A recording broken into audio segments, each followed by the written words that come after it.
从小到大，我听过无数传言，我的母亲是京城贵女。那时我年龄太小，贵女对我而言是遥不可及的存在。我以为，只要能像画本里的大家闺秀一般熟读诗书，便能算作贵女。于是我从叔叔房中找来各种书册。我以为，贵女都有名贵的发钗。于是，在后来的很多年里，我都梦想着能拥有一只属于自己的发钗。只有这样，以后见到我的母亲，她才会认为我和她一样，她才会喜欢我这个女儿。可是，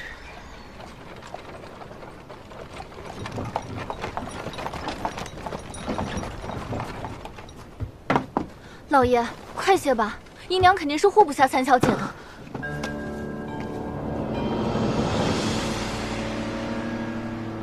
不过在韩侍郎家多吃了几盅酒，怎就闹成这样？老爷，你总算是回来了。如烟呢？韩燕呢？他们人都在哪儿？主母她……走快些！等等，这是韩燕。三小姐惹主母发怒，主母命我等将三小姐逐出家门。胡闹！快把人放开！这是干什么呀？此生将人打成这般模样！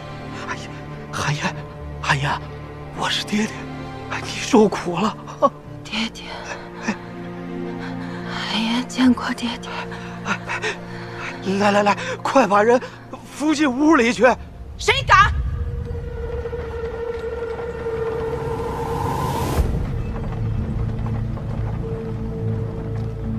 希文，韩燕在外流落多年，终于归府，我们一家也终于团圆了。你这是何必呢？老爷任职翰林院多年，学问不见得有多深，但人人皆知你有过目不忘之能。怎么，今日记性又不好了？你此言何意啊？我忘了什么？老爷忘了，她并非庄家的女儿，而是赤脚恶鬼脱身。她害死祖父房司书生，归家不过一日，便害你的儿子丢了婚事，还招来贼人行刺。你天师段真人所言果然不假，他与我们庄氏一族命格相反，若留于家中，必会灾祸不断，后患无穷。哎呀，这都是陈芝麻烂谷子的事儿了，当不得真的莫再提了。是吗？那韩侍郎一家为何非要断亲？你在人府上挨到半夜，怕是也没有说动分毫吧？老爷，爹爹，您终于回来了！主母将我和小娘一顿好打。老爷，别动怒，是妾身和雨山犯了家规，理应受罚。主母没有办出错。希文，你若是心疼，不如将我押入祠堂，处以家法。为何要闹得如此难看呢？你们俩为何站着不动？把他拖出去！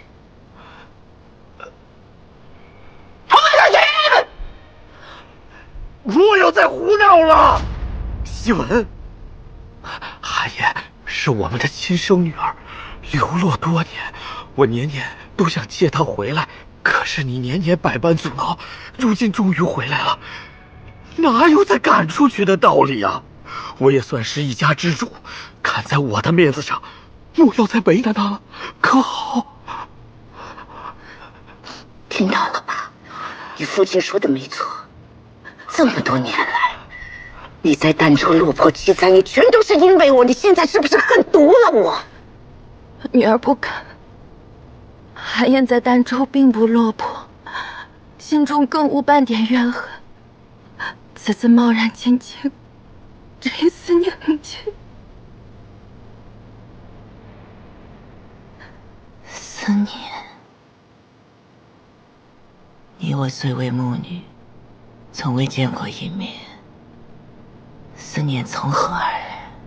女儿虽远在儋州，却从小听说我的母亲是京城贵女，文良贤淑，品行出众，容貌才学都是一等。只盼有一日能与母亲团聚，得母亲庇护。京城闺女，好一个京城闺女！我们阮家纵有丹书铁券在手，最后还不是落得满门抄斩、家破人亡的下场？你求我庇护，却不知我连自己都庇护不得。我这双腿脚，若不是因为生了你这个赤脚恶鬼，如何能够残废？你将我害到如此境地，还有脸来要求我庇护？希文，莫要说这些狠话，让孩子伤心。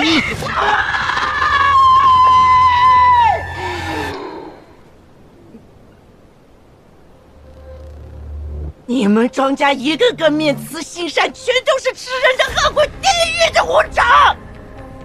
我真应该一把大火烧了这座山岳，到了无间地狱，见了10殿阎罗，都要看看地狱的判官们如何判案！你，快把大门关上！谁敢！你怕了？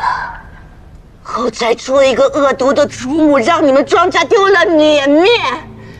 当初是你非要把我娶入门的，现在后悔了。晚了，晚了，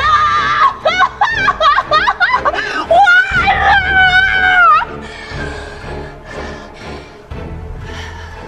主母，莫再动怒了。推我回天查口，这一个个伪善的连罪，实在是让我恶心。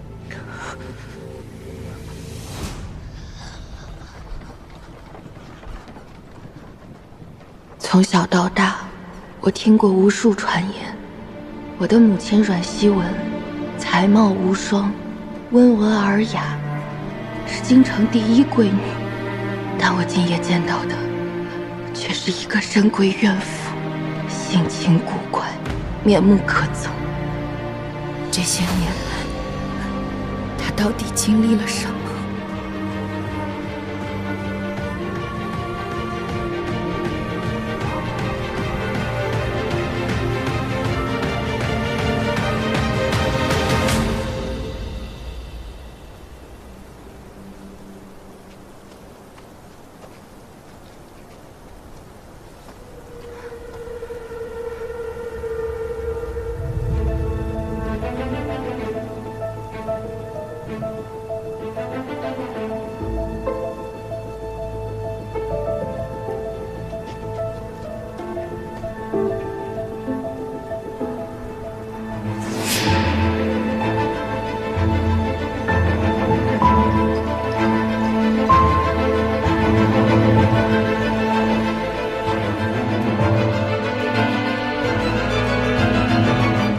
不知姐夫有何要紧事，非要现在问。三小姐不错吗？多谢姐夫关心，我站着便好。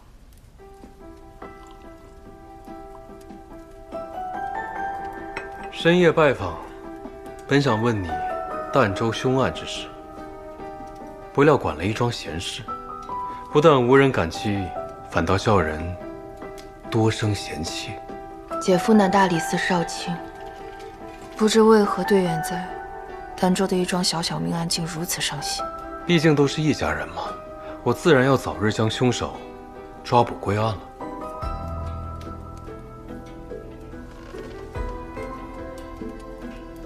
三小姐，你要的答案得到了吗？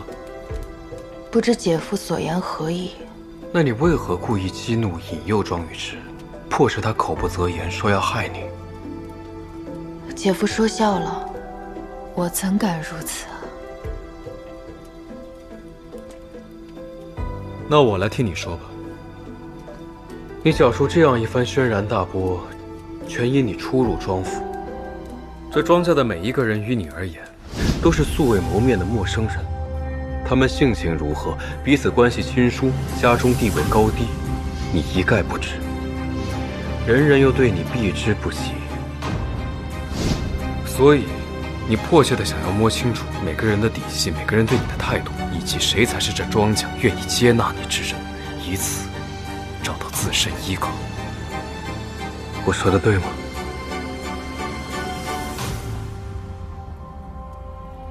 韩燕自幼长于乡野，性子愚钝，不明白姐夫所言何意。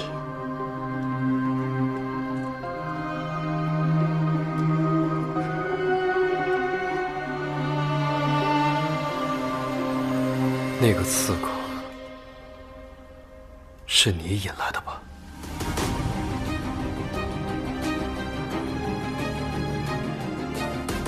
姐夫，男女大防，请你自重。对我来说，犯人不分男女。你再如此轻薄于我，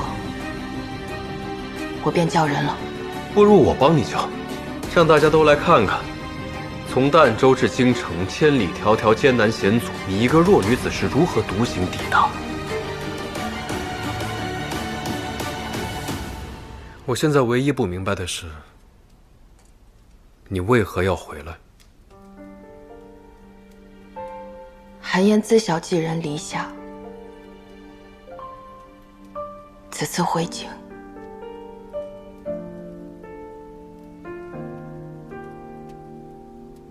只是想要一个家。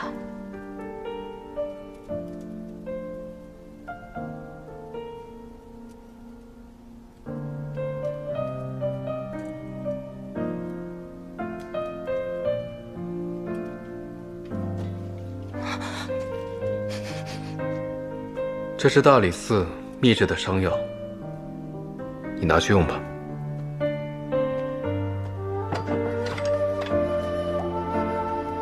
放心，无毒。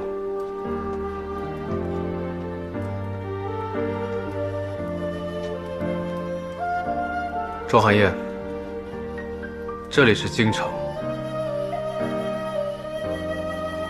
希望你不要后悔。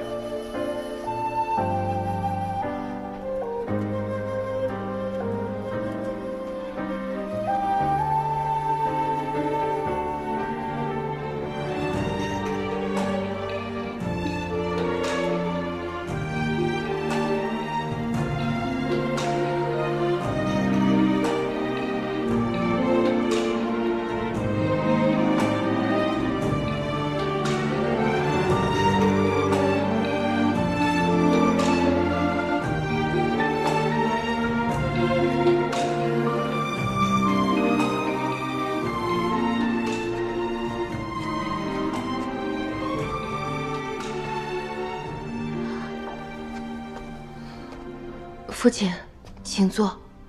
银溪他方才没为难你吧？没有，他对书审的案子很是上心，想要帮我们尽快找到凶手。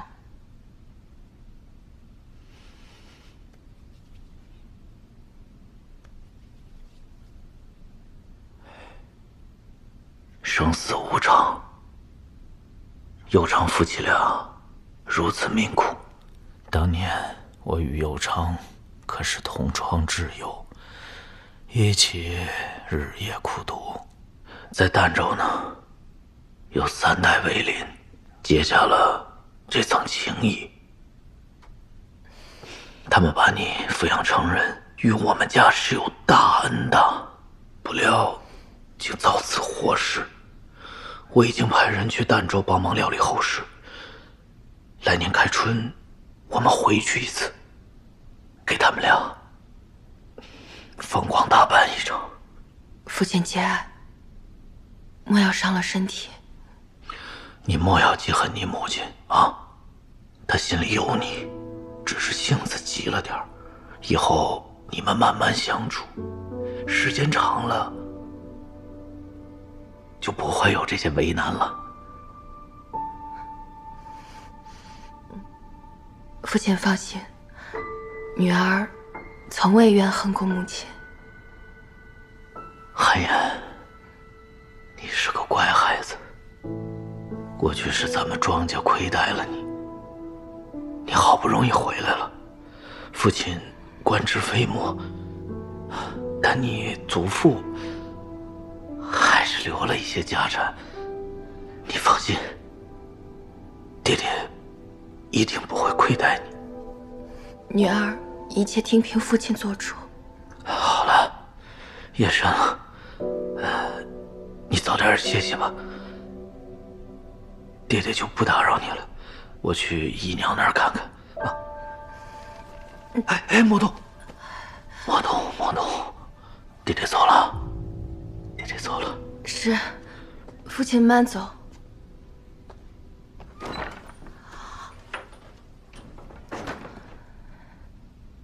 这是大理寺秘制的伤药，放心，无毒。我方才没有伤到你吧？疼吗？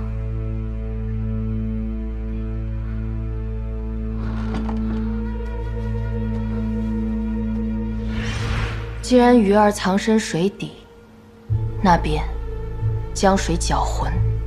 今夜你扮刺客，我不信他们还不露面。你娘亲并非善良，但至少不是个任人欺凌的女人。我去杀了她！不行，她是我母亲。小心。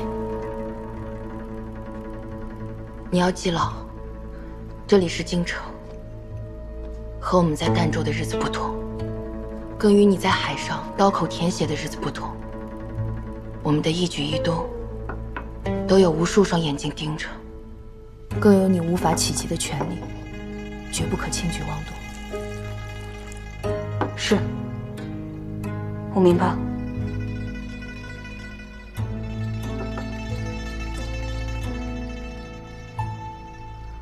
母亲她确实出乎我的意料，但今夜种种，大概另有隐情。来日方长，你且先好好藏着。如果日后我真的要你为我做事，我会主动把我的要求告诉你。我的命是你给的，你要做任何事都可以。你别总把这句话放在嘴边。我救你一命，并不是图你报答。正因如此，我才心甘情愿。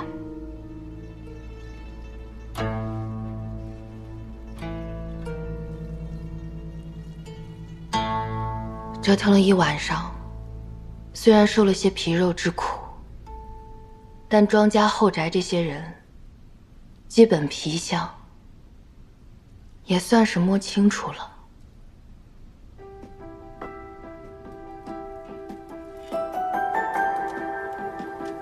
周姨娘与父亲相守多年，她柔弱顺从，撑起了庄家女眷门面，自然也惹得父亲更加怜爱。庄雨山和庄雨池这对姐弟，在父亲面前乖巧懂事，但却难掩跋扈本性，十分浅薄。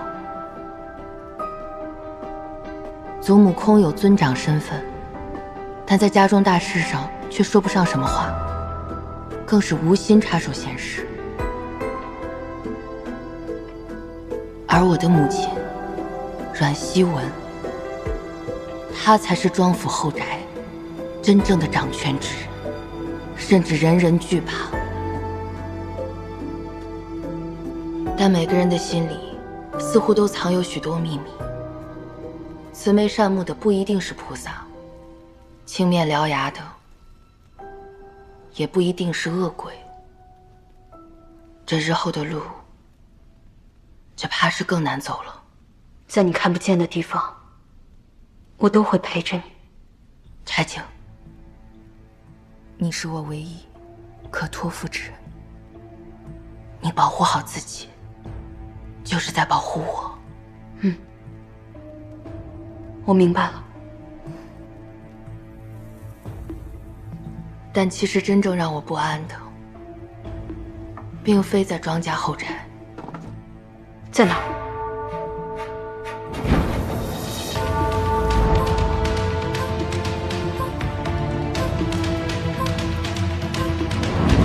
大理寺。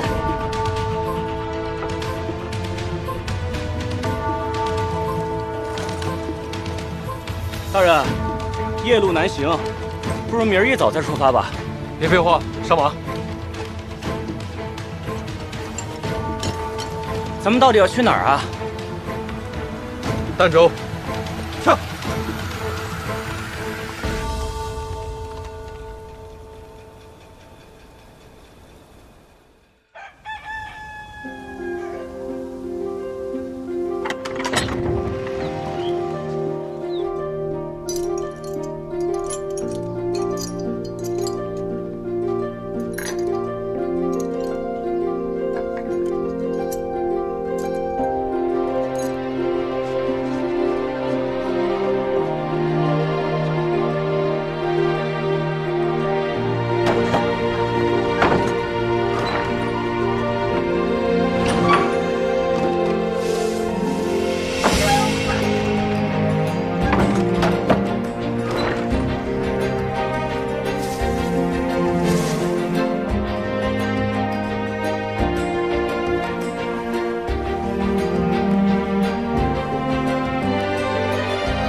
伺候三小姐起床更衣。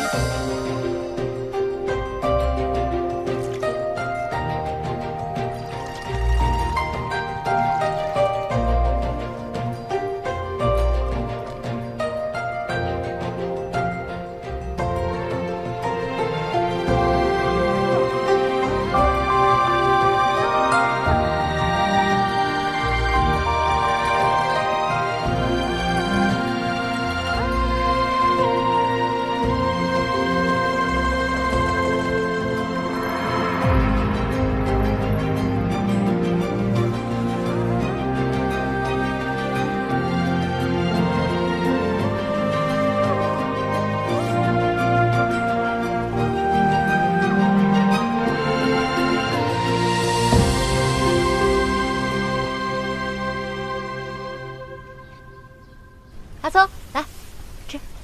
姐，昨夜只管让他们母女俩闹去，不知道你跟小娘凑什么热闹，平白各自挨了一顿打吧？你这蠢货还不懂小娘的良苦用心。若不是我俩趁乱闹这一场，只怕是今日我还在肩胛阁里关着呢。哦，原来如此。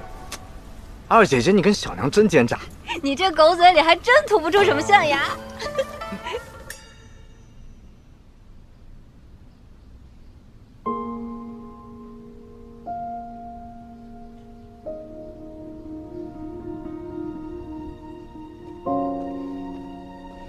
如何？奴婢去问过了，说是老太太将人都请去永寿堂了。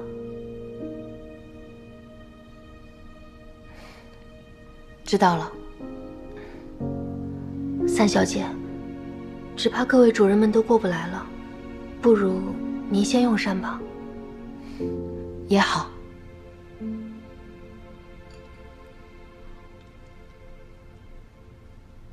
爹爹难道连儿子的前程都不顾了，非要护下那只赤脚鬼吗？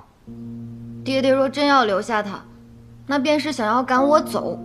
雨山，住口！还有你，行刺之事，傅家的姑爷自会查个清楚。你爹爹给你取名叫雨池，就是希冀你事事都三思而后行，你却惯口无遮拦的。你说你怎么也不长点记性啊？那就让祖母来评评理。咱们家谁能容得下他？是啊，我个妇道人家，见识短浅，我还能评出什么道理啊？世阳一家之主，世阳娘都听你的啊！我是翰林院辩修，官职虽小，却也入朝为官多年，这满城的官宦人家都看着咱们。我要是把回来的女儿拒之门外，以后怎么做人呢？再说，韩燕本来就乖巧，也无半点过错，你们就不能容下她吗？老爷，你先别急，昨夜韩侍郎可有松口啊？松了，大年初一之前把韩燕赶出家门，这才能答应把千金女儿嫁到咱们庄府。那就赶出去吧。对呀，我在朝中本就无权无势，这韩文正看不上咱家门第，他抓住了这个把柄，肯定不松手。要不我说就算了啊。父亲，若檀儿不能进家门，我便做一身袈裟上山当和尚去。说什么呢你？气死我你！你是我们庄家唯一的儿子，更是爹爹和你小娘今后唯一的指望，怎么能说这胡话？老爷，奴婢有个蠢想法，不知道当不当讲。说来听听。这俗话说男大当婚，女大当嫁，这三小姐已过及笄之年，也到了出阁嫁人的年纪了吧？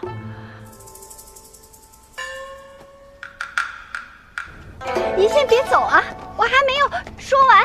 哎，是这样的，我是这么想的，如果周家的不行，那咱们可以考虑考虑孙家，咱们都是可以商量的呀。夫人，我实在是帮不了这个忙啊！别，哎，眉金您随便开，我们愿意出高价。如何？已经是第6位媒婆了，但也逃了。劳烦你再去看看。是。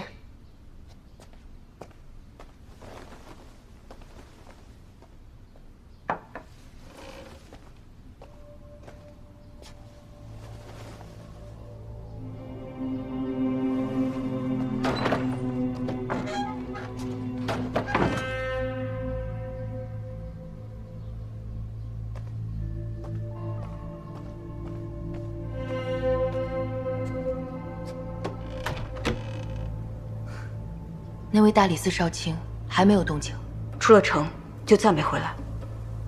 你觉得他去哪儿了？只看方向，是往南。儋州。我担心你，没敢追太远。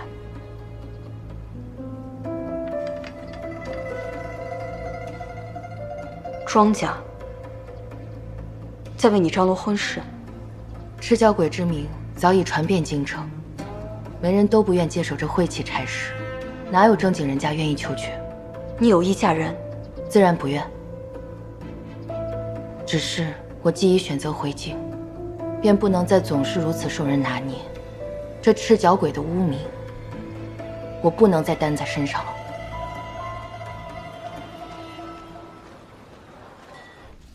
这郑大人呢，一直说要吃这姜母鸭。那必须得是咱们义南的老酱，味道才正。哎，还有呢，邓大人心心念念的马蹄酥，还有这土笋冻。哦，对了，如爷，一会儿你去地窖拿一些我的咏春素出来，我倒是也馋了。好，这每到年关，他们总是要辛苦老爷费心设下这义南大宴。大家是异地同乡。又是京中同僚，能看中我的厨艺，我还能拿翘不做不成？都是人情往来，咱们府上热闹热闹也是好的。这次啊，好不容易将韩侍郎请来，那还能把尉迟的婚事再说和说和。哎，那韩燕的婚事，妾身无能，此事实在是难办。这不能怪你。段真人当年说起那赤脚鬼一事，我觉得那纯粹就是凑巧。咱们庄家儿女能出什么要挟？不好了，不好了！老爷，老太太她撞邪了！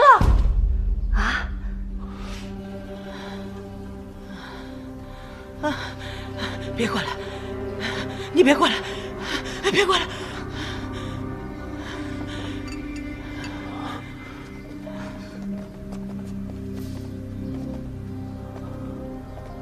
母亲，老爷，老太太刚睡下，这是怎么回事啊？老太太是凌晨病倒的，高烧不退，满口呓语，还还说什么？说半夜有鬼怪进门，青面獠牙，赤着双足，还说要索他的命。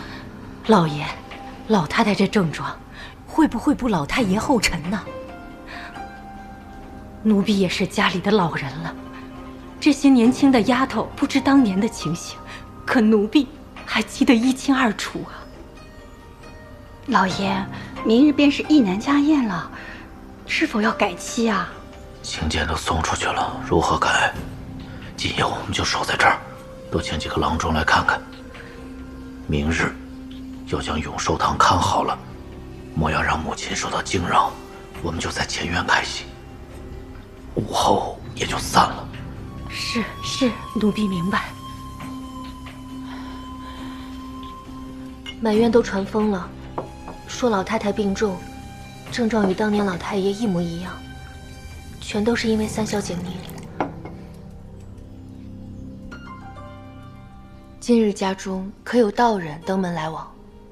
道人，似乎不曾见过。难道是故伎重演？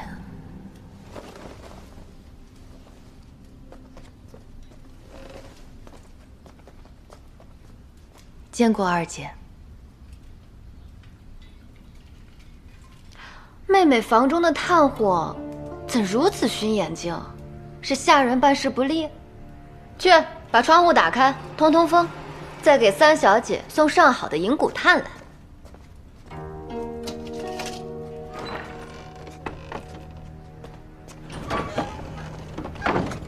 这被褥也太薄了些吧？三小姐自小在南方长大，可经受不住咱们京城的冬天，去换几床厚实的来吧。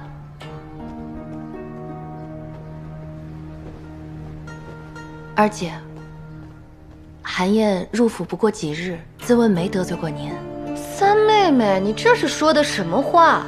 父亲和小娘守在永寿堂，脱不开身，我这个做姐姐的特来照顾你的饮食起居，你怎么还不领情呢？妹妹不敢，多谢二姐。识趣便好。走。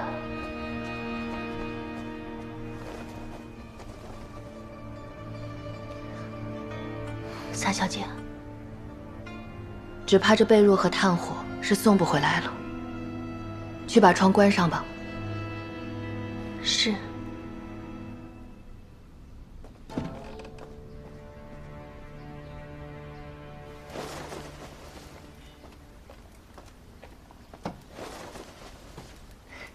二姐姐，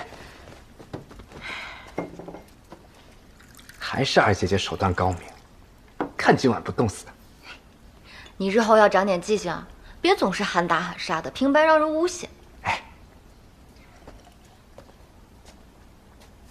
爹爹和小娘都不愿意为我出头，如今也只有二姐姐和我同心。二姐姐，你说我和檀儿的婚事是不是无望了？别急，明日父亲设家宴，你见到韩伯伯要恭恭敬敬的敬酒斟茶，别再耍你那犟驴脾气。剩下的姐姐自会与你一同筹谋。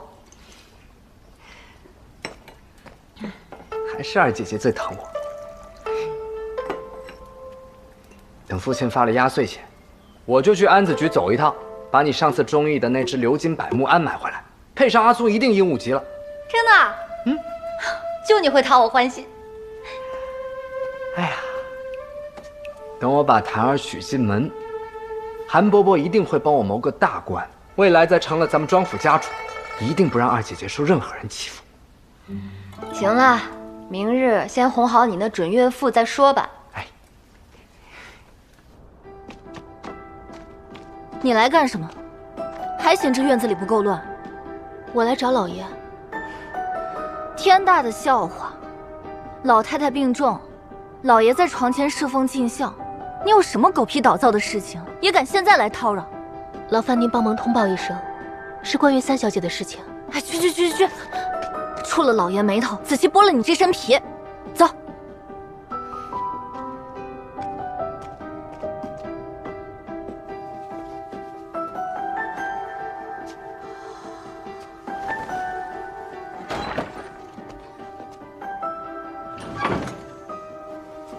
如何？狼儿死死守在永寿堂院门前，就防着咱们呢，半句话都递不进去。咱们庄家二姐做事真是滴水不漏。小姐，要不去别的院子里避一避？不用了，我有这大氅披着也能御寒。小姐，你回去吧，我要歇息了。是。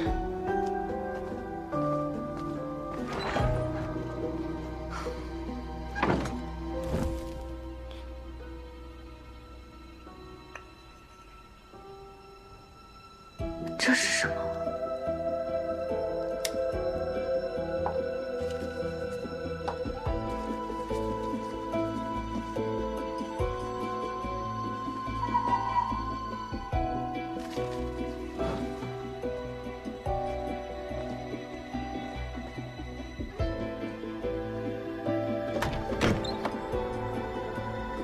情况究竟如何？你可打听到了？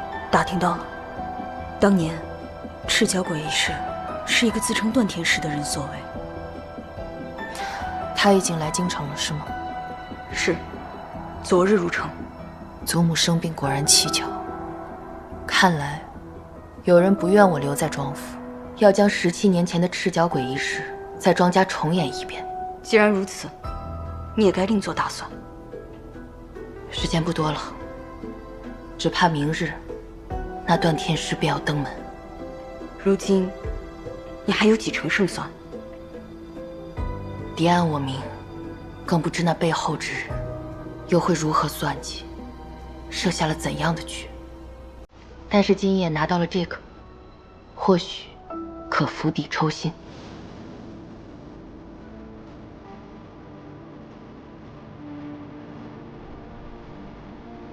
在我并不算长的人生里，赤脚鬼这3个字一直都是悬在我头顶挥之不去的阴霾。在得知祖母身患怪病的那一刻起，我就已经猜到今日这番情形。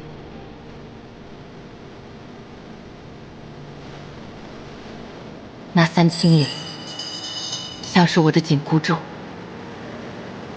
我早已经知晓这一天总会到来。纵然措手不及，但这一次必须要恶人认罪，真相大白。作为庄家嫡女，我要在京城立足，我必须先摆脱这17年的阴影。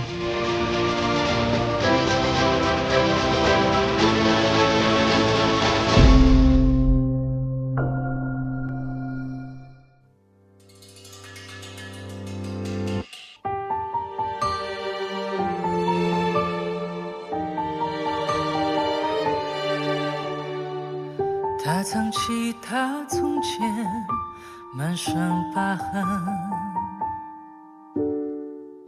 他忘了他是谁，扮作贵人，夜幕沉沉听远声，迷雾阵阵，